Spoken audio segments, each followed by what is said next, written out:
Halo semuanya, selamat datang di video ini. Kali ini, kami dari kelompok 5, kelas 10 IPS 3 akan membahas mengenai momentum dan impuls. Berikut anggota kelompok kami. Yang pertama adalah saya sendiri, yaitu Valeria Ansah. Kedua ada Ini Nova Kirani. Tiga ada Fatma Inah Rahmayani. Empat ada Bujangga Madipurna Adiaksa. Lima ada Bunga Sri Dewi Utami. Dan enam Bayu Rafa Mardika. Selanjutnya, kami akan menjelaskan mengenai langkah-langkah praktikum. Langkah-langkah praktikum. Yang pertama, ukur ketinggian dan beri tanda menggunakan selotip kertas pada ketinggian yang sudah ditentukan di tabel data pengamatan. 2. Jatuhkan benda dari ketinggian dan hitung waktu jatuhnya dengan menggunakan stopwatch. Ambil data sebanyak 5 kali. Ketiga, ulangi langkah-langkah kedua dengan ketinggian yang berbeda yang sudah ditentukan di tabel data pengamatan. 4. Lengkapilah data pengamatan yang tersedia pada data pengamatan.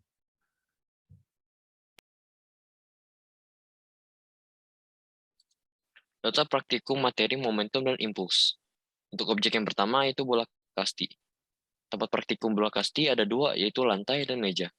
Untuk lantai, rata-rata koefisien restitusinya adalah 0,72. Untuk yang meja, rata-rata koefisien restitusinya adalah 0,82. Yang kedua adalah bola tenis meja. Terdapat dua tempat praktikum, yaitu lantai dan meja. Untuk yang lantai, rata-rata koefisien restitusinya adalah 0,79. Yang kedua, di meja yaitu rata-rata koefisien restitusinya adalah 0,87.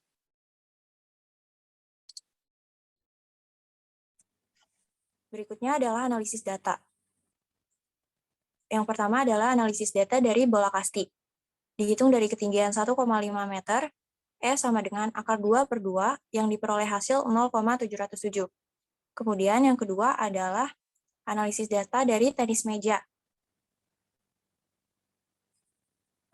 Dihitung dari ketinggian 1,5 meter, E sama dengan akar 0,91 per 1,5 yang diperoleh hasil 0,77.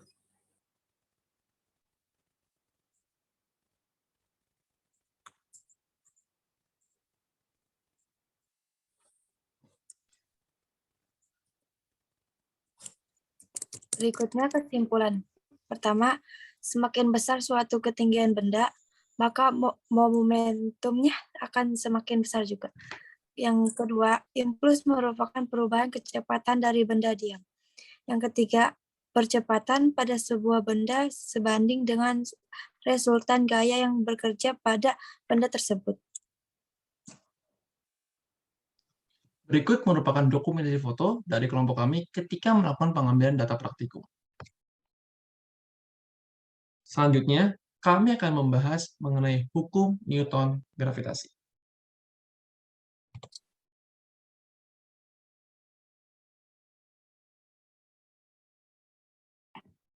Langkah-langkah praktikum.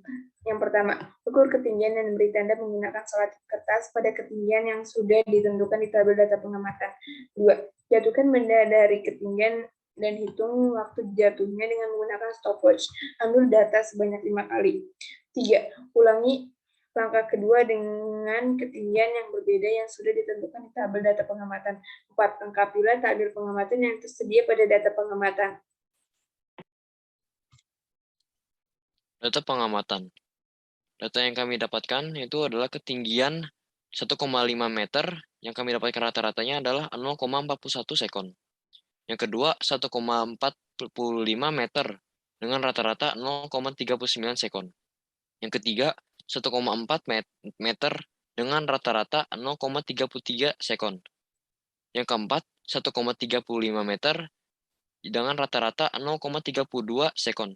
Yang kelima, 1,3 meter dengan rata-rata 0,29 sekon.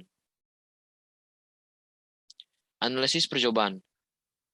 Jumlah yang kami dapatkan, yang pertama dari sigma G adalah 120 M kuadrat per S. Dan sigma G kuadrat yaitu 2998 M per S kuadrat.